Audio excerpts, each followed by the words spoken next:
नमस्कार मंडळी, स्वागत आहे तुमचं आमच्या चॅनलमध्ये। आवाज महामुंबईचा, शोध बातमीचा, कौल मनाचा। चला तर मग आमचे चॅनल लाईक करा, शेअर करा आणि सबस्क्राइब करा। धन्यवाद।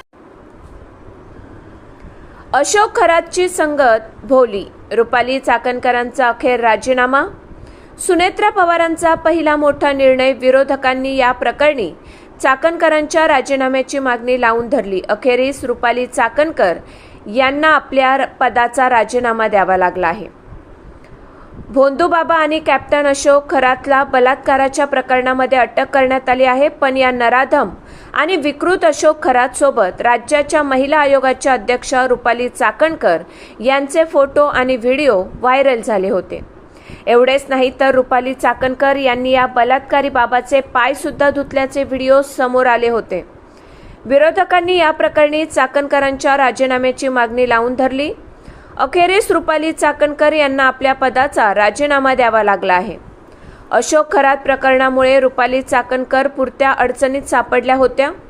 दररोज नवनवीन व्हिडिओ आणि फोटो समोर येत होते। एवढेच नाही तर राष्ट्रवादीतूनही या प्रकरणावर नाराजी व्यक्त केली।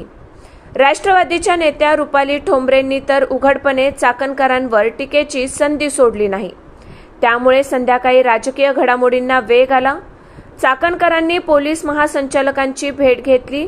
या भेटीनंतर मुख्यमंत्री देवेंद्र फडणवीस यांनी चाकणकर यांना तातडीने राजीनामा देण्याचे आदेश दिले। मुख्यमंत्र्यांच्या आदेशानंतर महिला आयोगाच्या अध्यक्षा रुपाली चाकणकर देवगिरी बंगल्यावर दाखल झाल्यात। उपमुख्यमंत्री सुनेत्रा पवार यांची भेट घेतली। या भेटीमध्ये चाकणकर यांनी आपली बाजू मांडली। त्यानंतर उपमुख्यमंत्री आणि राष्ट्रवादीच्या अध्यक्षा सुनेत्रा पवार यांनी चाकणकर यांचा राजीनामा स्वीकारला। आता पुढे काय होते याकडे सर्वांचे लक्ष लागून आहे।